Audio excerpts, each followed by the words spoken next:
how I approach my clients and my friends and like it's life changing if we can understand other people's perspective a little bit more, how they're wired, and then respond in ways that they can resonate with or they feel heard by. And so I'm not the way I do an interior design job to someone who's analytical, maybe like an engineer or an accountant, is going to be very different than someone who's more relational and creative. All right. I'm Rebecca Hay, and I've built a successful interior design business by trial and error, podcasts, online courses, and so many freaking books. Over the last decade, I've grown from an insecure student to having false starts to careers, and now I'm finally in the place where I want to be. Throughout my journey, it's been pretty obvious that I'm passionate about business and helping other entrepreneurs do the same. Each week, I'll share tangible takeaways from my own experience and the experiences of other badass women to help you build your confidence and change your business. Hey, it's Rebecca, and you are listening to Resilient by Design. Today's guest is Sarah Trop, and can I tell you, her story is so fascinating. We really dive into how she became the winner of an HGTV TV show, has become an award-winning interior designer. Her design and her expertise has been celebrated across multiple national magazines. And her story is so cool and unique. You're going to love it. She drops like, oh my God, at least 4 or 5 nuggets of wisdom in this episode. Listen carefully because there is a lot of wisdom in this episode and in Sarah's story. She is a smart, savvy entrepreneur. She's a global travel blogger and HGTV's Flea Market Flip champion. She's celebrated for her sustainable, biophilic, and small space design solutions. She's also the founder of Funcycled. Sarah blends soulful creativity with construction know-how, transforming historic homes and upcycled pieces into works of art. Her work has been featured on Country Living, House Beautiful, and Life at Home magazine. She's a dynamic speaker and advocate for trauma-informed, faith-guided design. Sarah inspires her audience to uncover beauty in the old, bring peace to their spaces, and live with greater purpose. She is such a joy to talk to. You are going to love this episode with Sarah Trop. Enjoy. All right, welcome to the podcast, Sarah. This is exciting. I cannot wait to talk about your journey, what you do, because it's so unique. Thank you so much, Rebecca. I'm really excited to be here. I love design and I love business, so it feels like a good collaboration. Yeah, so your business, I mean, you've been featured in the top publications across the US. You've been on HGTV. Let's just dive right into that. I want to understand, because there's designers listening who are like, whoa, I want to do that. How did you get to do all those things? I don't even know where to begin. You know your story best, but I need to know your journey. Tell me your journey. If I take the broadest lens of what made me be able to do all those things is I started as a business owner who was pretty risk averse. I liked very budget friendly, know where I'm getting my money, know what's happening 9 to 5, structured days, to as I pushed into business on my own, I realized how risk equals reward, right? And so often when I talk to new entrepreneurs or just people trying to decide what they want to do, I'm like, girl, if you don't get comfortable with risk, you will not reap the reward you need to. So over the years, I've done more and more risky things and, in an educated way, but that's actually where most of the rewards have been. And so I would say for HGTV, when I had just started Funcycled, my kids were little, 2 and 3. And the reason why I started the business was I wanted to be around them. I hated sending them off to daycare and working. And I really wanted to build something where I could have my own schedule. It was more of a freedom of that. And it was not about design. I did not start a design firm. I started a furniture repurposing company where I would take old things and redo it and share about how I did, share the stories, and then I'd sell it on Facebook, or back then it was Craigslist, and I just kind of redo it one by one. So I say all that to say that's kind of how the company started. And then I was binge watching HGTV's Flea Market Flip one night with my friend Marcy. and she's still a dear friend of mine for 17 years now.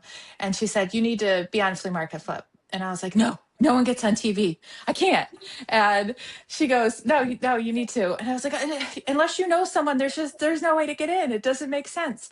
And so she said, "Just try. Well, if you don't try, it's automatically a no." So I looked up some random email address. It wasn't even the website. It was just like someone said they emailed a producer and got on the show. So I emailed, heard nothing back for, I think it was 6 months. And then they responded randomly and said, "Hey, we saw your work. We think it'd be really great. And we would like you to fully apply to be on the show." So we did. And then even that, I got on it, and then I was like, shoot, this is what I do for a living now. If I lose on national television, that feels like really embarrassing. And Wait, so for I was a those who little, don't know what Flea Market Flip is, it's a competition show, correct? Can you just tell us yes. what it is? Yeah. So basically, one day you go to one flea market that is more where the inexpensive finds would be. And then they give you challenges, and you have to redo items within those challenges. So it could be something like take something modern and make a vintage, make something multi purpose or multi fabric. Um, and whatever the challenge is, you don't know till you are getting started. And then they give you an hour to shop and $500. And then on a separate day, you redo all those pieces. So it's, a long work day. And then you go to a different flea market a different week and you sell it, and you're competing against another partnership, two people who did the same thing and are selling it. And whoever makes the most money on the show from the purchase to the sale wins the show. So, mind you, this is literally what I do every day. I take old things, I repurpose them, and I sell them, and I make money. So I'm like, oh, I just really don't want to lose. And I was on my way down to Brooklyn, which is where the final flea market was, because it was a higher end where you could actually, make some money. And I called my brother and I was like, "Jesse, if I lose on national television, that's so embarrassing." And he goes, "Listen, you're a storyteller. Stop it right now." And I was like, "What?" He goes, "You're going to tell the story of the pieces that you redid, the history behind them. You told it to me. It's very exciting. And even if you lose, you've told the story to a nation. And that's not a loss, even if you don't win. So you're just going to calm down and be yourself, and you're going to do great." And so I was like, "Oh, I just kind of had to think of the narrative differently. Like, this is a great risk experience, and there really is no negative, even if I lose." And so that's what I did. People came in to shop, and I would be like, "Oh, this came from the electric this train stations. This was the post that was there, and then this is a cable spool, and we attach it to make this wine bar." And just made a kind of fun, exciting story out of it. And we did end up winning that show. And It's so amazing. That's that amazing. Like that sounds honestly, I'll tell you, that sounds so freaking nerve-wracking to me. I can't even imagine. was. It's one thing to design for television, but to design in a competitive environment where it's all hinging on this one item, this one thing that you've made, and you're like, whew, I think that's awesome. Well, I love that. and the thing, you watch the show, and the thing, because I hadn't been on, well, I was on the Rachel Ray show before that, but outside of that, I hadn't been on like a reality TV show. When you record, have you been on any shows? I should probably know I that, yeah, but so I did design behind the scenes on HGTV, okay. but I've not been like I've been on live TV, but not extensively, not like So, you. it just takes longer to record everything than you think. So on Flea Market Flip, when I'd watched the shows, marathon style, so I knew it was coming. But when you go in to record the first day, it's really just an hour that you can shop. They give you 1 hour to buy all of the items to flip. And that sounds like plenty of time, but it was a huge flea market. We were the first couple to shop. So there were 6 couples or 6 partnerships. And so if you're couple one, you haven't perused the flea market. Like, well, I didn't know what I was going to buy. It was literally like, and then it's an hour of film time, which buying one item can take 5 cuts. Could be like, come over from this angle, say, I'll take it. It's Yeah, a deal. Let's try it again. Let's get the B-roll. Let's blah, blah, blah. And so right. like, I feel like I have 5 minutes to shop. This is so stressful. Um, and so I think if we were team 6, you'd feel a little less like that, because you would have the whole day to like look and say, I think I'll grab that. That could be my backup. But I was just going on the fly, like, here's hoping. Wow. And You then, almost like you had to trust your intuition. You're like, yep, okay, we're going to grab this. We're doing this. We don't have time to consider other options because we're filming. Let's go. yeah, and that actually did happen because I always watch the show and I feel like everyone buys a trunk and turns it into something. And I'm like, that's so boring. I will never buy a trunk, be creative, people. And I bought a trunk. But I'm like, of course, I was out of time. It had to be stylish storage. And I was like, but I did something creative out of it. So it wasn't just a typical trunk I mean, that you trunks set are down. so But versatile. So let's be honest, I there's know, so much you can I do. know, but I just really wanted to be different.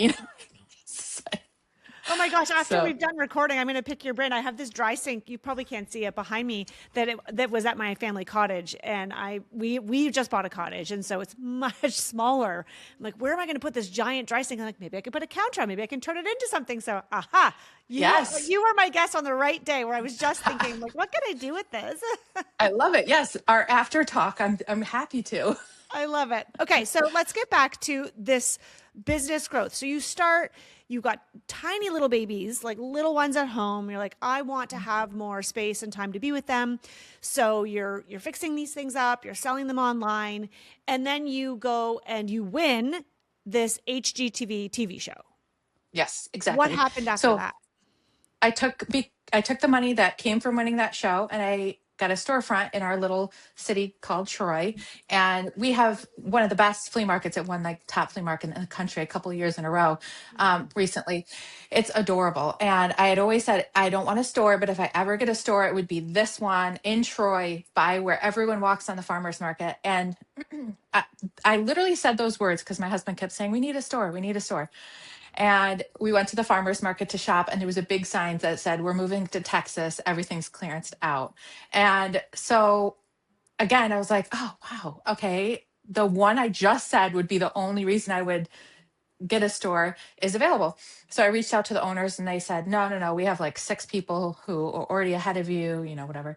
And so I met up with a client and I was telling her the story because I'm like, how ironic is that? She goes, oh, I'm really good friends with the owner. Give me a second. She's like, oh, you're in if you want it. I'm like, oh, yeah. OMG. Okay, Yeah. hold up just for a second because my listeners know how powerful I believe in the universe.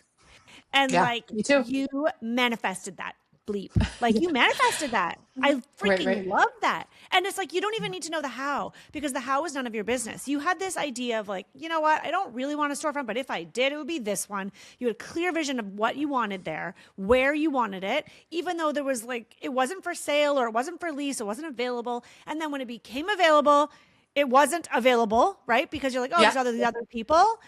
And then it just landed in your lap. Like, guys, Yeah. if you are listening, this actually works. Like, have a clear vision and then forget about how you're going to get it because the Yeah. universe takes Yeah. care of it. Oh my I God, know. I love And I have, I always am like, I feel like God directs my steps in crazy ways, but I'm a big, like, picture what you want and ask for it and try it. Right. So that is a huge how I got to every step along the way. So I would be delivering furniture. Once we got the store, people would say, oh, design my house. And I'd say, no, I'm not a designer. No, I'm not going to do that. And I'd be delivering all the furniture with my husband, and we'd walk through rooms. And of course, people would say, "What color should I paint this now that the furniture's in here? You designed this hutch so nice. Like, what should the whole room be?" And finally, one client named Anne came into our store and said, "Sarah, I've been buying from you. Why will you not design my house?" And I'm like, Anne, I have no degree in design. Like, I feel like a fake. And she goes, just do it and stop saying no. So I'm like, okay, I'm going to do it. As long as you know I don't have a degree and I'm just going in. And I got to her house the first design consult and I said, why would you really want me? There's designers in this area. And she said, because you'll take something old and make it new without ripping everything out. it. And I thought, oh, that really is what sets me apart as a designer. I don't really just gut everything. I really love old homes. My house is an 1802 farmhouse. We called it the repurposed idea house because every room, as we've redone it, we repurposed as much as we could and we shared about it on our blog. So I think that really, has set me apart over the years and has been such a fun experience. It was just because I said yes. And then one led to another. And I really don't even do furniture that much anymore. I do if it's part of a design job, but I primarily lead the design team. And then my husband does the facelifts and furniture repurposing. So with Oh my his God, team. I love Yeah. that. So yeah. I love that. It's like you, and I know there's a lot of designers listening who can relate to this, having friends or family or just members of their community ask them for their design support because they see that they have a talent and a skill and they trust them. And I think that is the biggest piece that I'm hearing here, Sarah, is like this woman, you had been doing work for her. She's like, she trusted you and she trusted how you did things. She saw you like, you do things differently. I love that you don't rip everything out because let's be honest, it's true. Most designers do. And but she trusted you. She didn't care about your credentials. She didn't care about your experience. And so I hope those listening hear that. You don't need to have a fancy degree to be successful or be good. Some It's people so want true. it, and that's fine, and that's your prerogative. But this is your proof, and the proof is in the pudding that practice. I mean, obviously, the more you do something, the better you get at it. But it's also building that trust, and then really believing in yourself. Yeah, it's so true. I just earlier this week spoke to high school students. I taught an entrepreneur class that I was asked to come in for. I don't do it normally, but what I said two things to them, and one is in the age of AI, guess what? You get to know almost anything you want to know. That is one Yeah. beautiful moment about this blip in time where anything you want to learn, you really could make happen. And then also, if people ask me how to be successful as an entrepreneur, I say it actually comes down to knowing yourself well and knowing others well. So making sure you're emotionally available, emotionally aware, and have studied different personality types.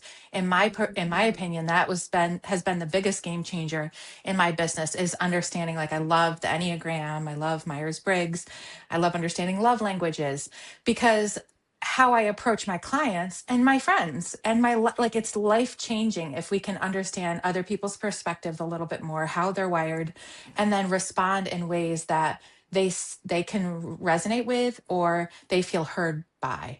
And so I'm not, the way I do an interior design job to someone who's analytical, maybe like an engineer or an accountant, is going to be very different than someone who's more relational and creative.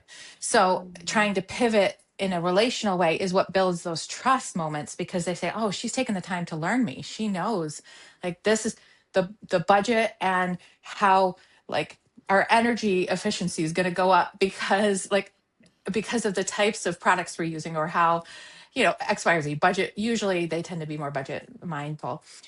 Or like, hey, she cares about the story. She cares that this was my great grandmother's and it came over from England and I want to keep it in the space.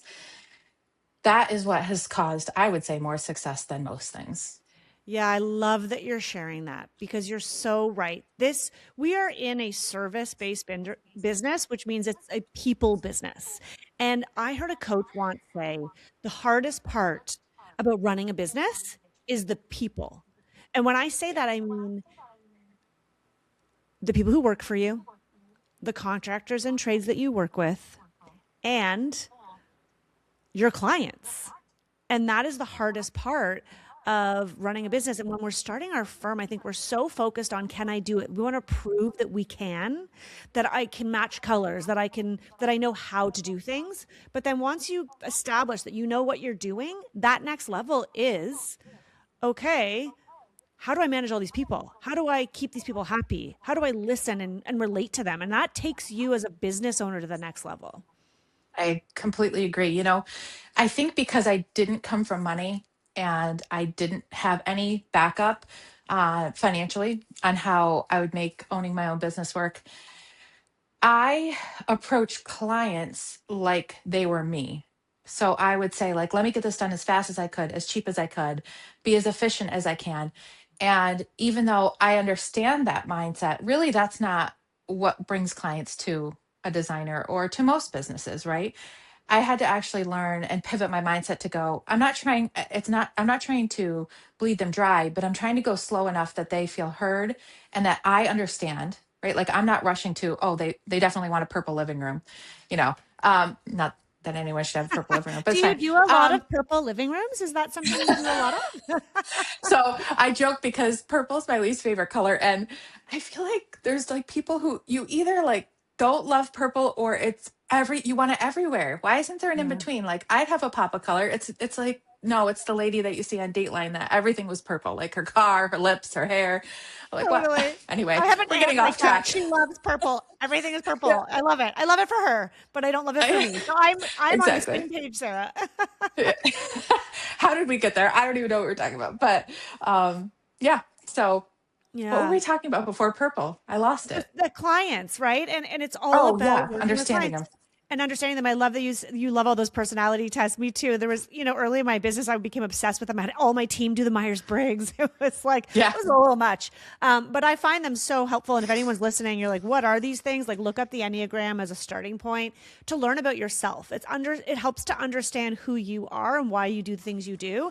And then the more you see that, you can see that not everyone is the same, and we all come from different perspectives and different personalities, and we know that obviously innately as humans. But working with clients can be very challenging, especially when you start working on bigger projects with more at stake, more money, longer timelines, and you really are you're in a relationship with these clients. So you want to find a way to work with them so that they don't feel like they're draining your energy, bogging you down, because not everyone is going to be that. Not every client is going to click. As much as we want to work with a premium dream client, they're just not all the same personality. They can't all be our besties.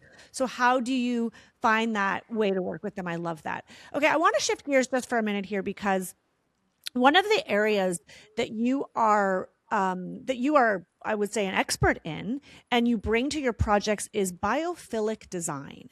And I don't think a lot of interior designers fully understand what that is. I definitely, the general population probably doesn't. Can you walk us through what that is and how you incorporate that into your projects?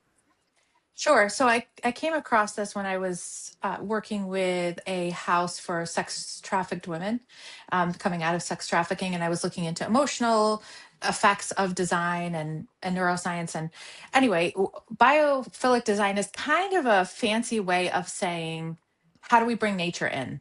Because that is very soothing for the emotions. It's very calming. And so it's how do we have more natural light in the space? How do we bring in colors that are reflected in nature? And typically, I like to put in colors that are a muted version of that, like a muted blue, a muted green, a soft, like less harsh. Some greens are very bright, and that's not exactly what I would say you're looking for in a biophilic design. How do we like open up windows in the sense that you might need privacy, but you get more sunlight than like my most of my first floor has no curtains. I just love having natural light pouring in everywhere. How do we bring plants? How do we bring in fabrics that are more natural and less synthetic? How do we bring in wood elements, even the shapes of the designs to be less abrupt, so it's not necessarily a sharp glass top rectangular coffee table. Instead, we might do a live edge wood top coffee table mixed with some modern lines. And so the shape and flow of the space, the lighting, and the colors and tones and fabrics that we use, all kind of bringing that calm and peace to a space. Yeah, I love that. And I actually think it's kind of interesting. I'm sure you've seen this evolution, but it does seem as though there's more demand for that type of design now without necessarily knowing what it's called. I see that the design aesthetic that has become popular, let's say on Instagram and by influencers and celebrities, for the most part, not always, but for the most part, has been more organic and natural and muted colors. Do you think that you are a little bit ahead of that trend? I do. It's funny because I was just asked to be our local paper. I was just asked to be in our local paper for this Sunday, and her question was about this as well. And she said, "Do you think people are asking a lot for more biophilic spaces? And why do they need them?" I said, "I don't even think people are aware enough to know why they need them. Mm. I can tell you why I think people need them, and I think it's because we are heading into the age of information and overload." And so I feel this, at least. I don't know if you feel this, Rebecca, but I feel like I have so much coming through my brain all the time. I have information that I never thought I would ever be able to understand. I'm building apps, I'm forecasting years ahead. I have full year team plans for everything that we're doing. On top of that, I'm learning all these skill sets that I wish I could have done years ago, but I had no tools to be able to do that or couldn't afford to do that. And so I feel like my brain is just never getting to that beta brainwave where we're slowing it down, where we're actually resting it, where we're um, kind of just calming down a little bit. And so I think we're thinking about our homes. We're like, I just need it. I need a place. And one of the three visions for our company this year is to help people build spaces that make them have peace and community, because that's what I think, as things get crazier and crazier with the way AI will change things, more and more we need to have a peaceful home and a community that supports us. And so they may just think I'm thinking, let's create something that's pretty, and I'm like, no, no, no, I'm actually trying to create something that you want to have someone into, so you build your community. I'm actually creating something so that you have a spot that is super peaceful for your soul. And they don't know to ask that, but I can sense that's what they need. That's what they're feeling. Mhm. And that's why I'm getting calls. And they want somewhere that reflects themselves in a way that isn't just everybody has it. So I had a client this week where I went to her house and she said, yeah, somebody stopped by and said, my house looks like a lobby for a medical office. And Oh it was, I God. mean, it wasn't ugly, but it was like gray and white and gray and white, like there was nothing with much character in her house. Mhm. And she goes, I need it to feel like me. I need it to feel like I put my heart and soul into this. And so we talked through like, what colors, how do different colors make you feel? And everyone, it's very different. It's very personal, right? And then what can we build off of that you love? And she loves this one artist that she's like, well, I've never been able to get her paintings. And I said, what if you wait and just save up and then we build it from there? A painting from her. She has very similar colors throughout her different artwork pieces. And so I think people are craving to have that kind of space that's Mhm. reflective of themselves, not just a cookie cutter response to what everyone has from AI. Yeah, no, I love that. I love that it's essentially it's a term that's describing something that's been around forever. We just haven't been able maybe to verbalize what it is. I mean that to me is what you're describing is like my dream space. Like I want a space to just feel cozy. It's like that hygge, is it hygge? From Scandinavia where you've got the Oh yeah. candlelight, right? And it's warm and natural light and like plants, right? Nature. Yeah. I know I've felt, I don't know if it's my age or if it's in this information overload, as you mentioned, but I'm craving nature and being closer to nature more and more and more. And so we can't all live in the country. So how do we bring that feeling Yes. of Yes. groundedness to our homes? That's exactly it. That's exactly it. How do we ground ourselves in our spaces? And the last thing you need when the world feels chaotic, to walk in your home and then that feel chaotic. So I feel like, yeah, why aren't we bringing plants, bringing in natural light, bringing in soft textures, bringing in colors we love, bringing in patterns that like make us feel excited to be in a space? And it's just not what you typically see in so many homes. There have been so many friends over the last, I would say maybe a couple months, who have said, "Oh, I would never have people over because I hate my space so much." And I thought, "Oh, Mhm. that's what needs to change. It's not keeping up with the Joneses. It's not having the most expensive X, Y, or Z." In fact, this year, one of our things within our goals within Fun Cycled is to share social media that shows approachable design, because I think a lot of people are in a hard spot right now. The economy is tricky, and people are trying to make spaces with a lower budget than ever. A lot of people, Mhm. you know. Yeah, and really, I would imagine you find ways to show people how to work with not just flea market finds, but things probably that they already own, investing in Yes, quality, getting rid of this whole disposable design. I hate to say it, but like order something on Wayfair because it'll come tomorrow, but it's a piece of yes. crap, it's crumbling, and within a year, it's in the dumpster. And so that is, I would love to see more of a movement in that direction. Yeah, I mean, that in that same design job the other day, that's primarily what we did. We said, "Hey, can we keep your kitchen cabinets? Let's paint them. Hey, can we move this rug from this room to this room because it's the right size? The one in your living room is way too small." And it wasn't so much, how do we make you spend a lot of money? It was, how do we reuse what you already have in more creative ways? And to me, those are designs I really enjoy because they're more challenging. It's much easier for me to say, Yeah. here's a new rug, here's a link, here's that's easy. compared to how do we make curated spaces with what you have. So, And I would probably add, it's interesting. I have two thoughts right now, but one is, when I first came into the industry, I worked for an interior designer who was established. He recently passed away. And so he was one of the OG decorators in my city in Toronto, and okay. from a different era, right? Like 80s, 90s, early 2000s. And that era design was expensive. There was no disposable design. You couldn't just Right. order anything online. And people invested in their pieces, or Yeah. they had heirloom pieces that came down from the previous generation. So it was a lot of the decorating I did with him. Sure, we did a lot of custom work. We brought in new pieces, but we often were moving a piece from one room to the next, or moving the rug, or like you said, well, how about this painting? What else do you have? It was a lot more curated than what has Yeah. happened in the industry today, where it's all about just do everything new. And so what I am thinking right now is this is more of a premium client.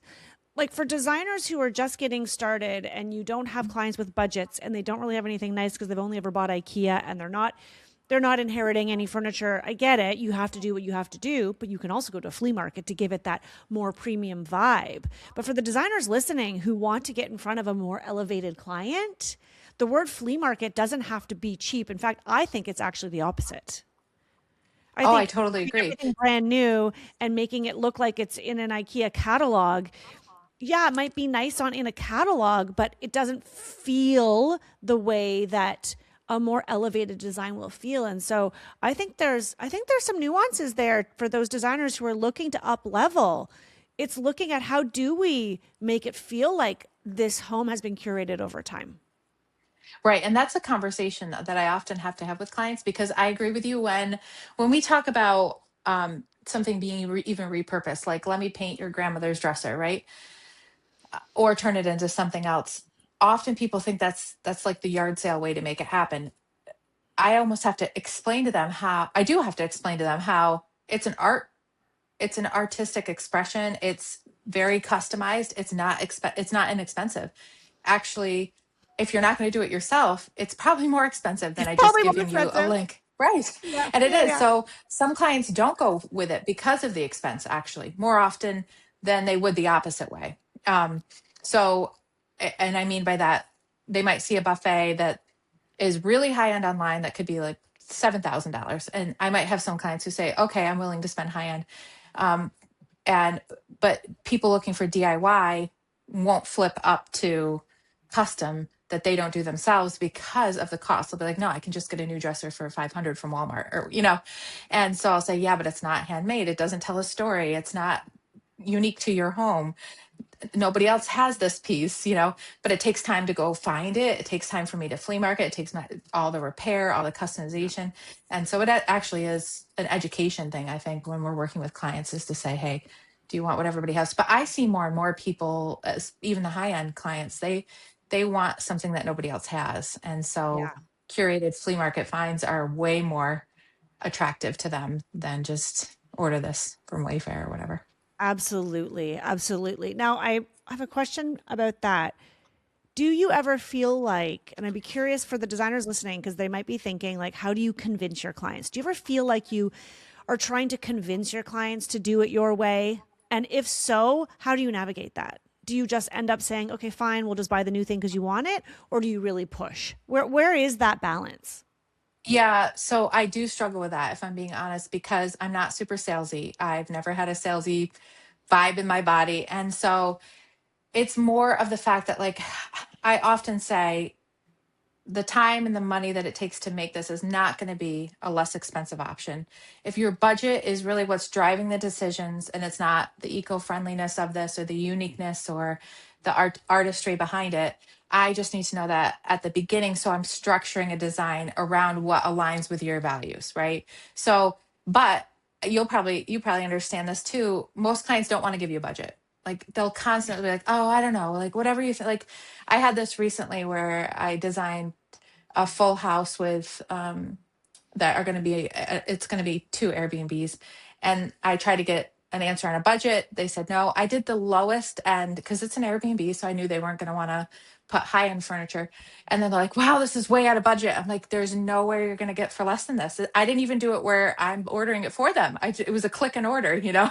So I'm like, did you look online for anything less than that? Well, can't you just get stuff and redo it? And I'm like, I can, but remember I said that's a customized, that'll bring the price up even more. You know, if I'm out flea market for two houses, I'd love to do that, but your budget is not going to allow for that then. And so I do think trying to talk them through at the beginning, where I have some clients where I'll say, this is really, it's going to be a more bespoke price point, which is going to be higher end.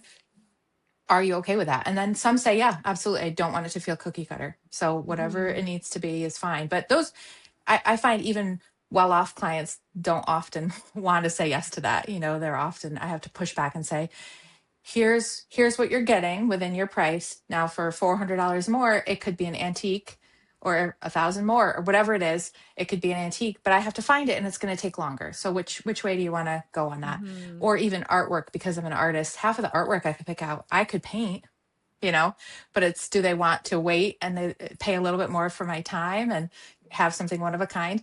So it's just giving them the choice so they don't feel pinned down, because I find when a client feels like you're making them decide one way or the other, that's when their neck gets a little stiff and they're like, no, I'm not, you're trying to, like, I'm not making money off of that. Like, it's click and order for you. So that's how I try Yeah. to do it. I'm not saying I'm the best at it, but that's what I do. But I like that, positioning it as like a compare and contrast. Like, you know, there's this, and using the terminology like cookie cutter. Shoot, no one wants their home to be cutter, right? It's getting a little bit Right. creative. And you say you're not salesy, but I think you do understand the psychology behind that. Yes. And so, you know, how we position something, we can make something look more attractive than the other option, but ultimately it's their choice. But Right. also, can we just talk about how you're like a jack of so many trades? You're also a painter, you're an artist. I I love am. that. Yeah. Actually, do you know Jean Stouffer from Established Home on Magnolia? Yeah. She just asked me to have a line of my original artwork in her store in Rapids. Oh I'm my so God, that's excited. amazing. No, so it just came out in December, and then another local store just asked me too. So I'm so Amazing. excited. I just started telling people I could paint this year. I didn't tell anybody until Okay, that. I just need to know, where do you find the time? I Don't don't, you, you have I don't know. children, right? I do. I do. All my friends say I'm the busiest person they know, but I do. I do love what I do. So I don't feel like I have to relax a lot, in the sense that I find painting very relaxing. I find designing so much fun. So it's not like I'm consumed with exhaustion because of it. Yeah, I I love it. And love that. I was just like, God, just multiply my hours if you want me to do it. And, they say that if you give yourself a certain amount of time to do something, it will always take however long you give yourself. So I tend to limit, like, I have 1 hour to do this as well as I can. And if I can't do it, then it's okay. I tried and I didn't finish it. And I Mm, almost always can finish exactly what I try to do within that time. If I I had given love that. myself 4 years to write a book, it would have taken me 4 years. But if I said, you have 6 months, I wrote it in 6 months. Um, and same with artwork. I say, okay, I've got the 2 hour window. How many can I do within that and do it well and be proud of it? And I do it. So that's how I do it. I feel like you've already shared so many nuggets. Like, I was like taking notes as you were talking. The first thing that you said right out of the gate was about like risk and reward. I Risk and love reward. Yep. that you take risks, because that's where the reward is, and the whole manifesting, and like, you know, things will take the time you give them. Like, oh my goodness, all of the amazing nuggets. But Thanks. it's your turn to share. Before we wrap up our time together, this has been such a great episode. I know the designers are going to love hearing your story. They're going to be like scrambling to find out where they can get your art for sure, or at least see it. Yeah. But tell us, what last nugget of wisdom do you have for us today? I mean, I think if I were to go over what I'm most passionate about sharing this year, is just building community, whether that looks like one more person, a group of people that you're in rhythms with together, and you grow together, because we need each other more and more, and create homes that make you proud to be in and restful within it. And it doesn't, tell stories with whatever you're doing. So I don't care if it's you grab a dresser with an old friend and you paint the dresser, and then you remember that memory as you're walking by it every time, or if it's a bouquet of dried flowers that you walked through the woods and picked. And it doesn't have to be this grand storytelling, but it's just personal to you that makes you smile and brings joy into your space, and ask God to give you wisdom and direction in it. I think he really blesses with that. So yeah, that's what I would say. Community and kindness throughout Yeah. it. I second that 1,000% over. We can't do this alone. We're not meant to do this alone. Find your people, get into community. It's about joy. Let's live our lives with a little bit more joy. And our surroundings are Yeah. very very influential on our mood, on our state of being. And so, I mean, every designer here is drinking that Kool-Aid, right? That's why we do what we Yeah, do for a living. I That's agree. been so beautiful. Such a beautiful Thanks. story. I'm so excited for designers to find out more about you and everything that you're doing. Thank you so much for joining Thanks. us today. Oh, before Yeah. we go, can you let everyone know where they can find and follow you?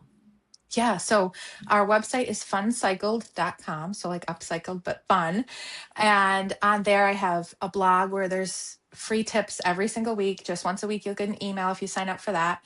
I have my artwork for sale, a link to my book, which is also on Amazon. It's called Created to Create. And then I can do virtual consults as well. So anything on there, and all the social media platforms, basically Facebook, Instagram, Pinterest, is Fun Cycled as well. Amazing. Well, Fun Cycled is such a great name. Thank you Thank so you. much, Sarah, for joining me today. Thank you for having me. All right. How great was that conversation?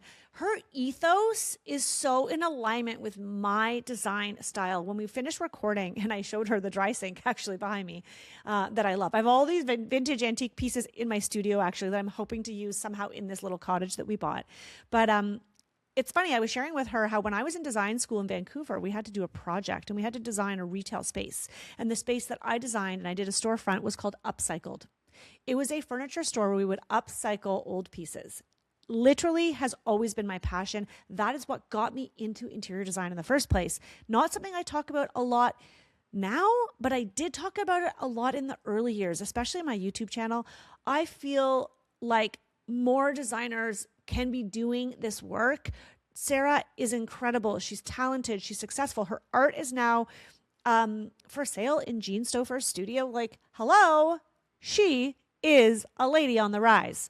But I hope that if anything you took away from that, what would be one of the nuggets of wisdom she shared, risk, it's so true in business. If you don't take a risk, you're not going to get the reward. And sometimes you take a risk and there's no reward, but there won't be a reward if you don't take a risk. And I love that she shared that so candidly at the very beginning of the episode.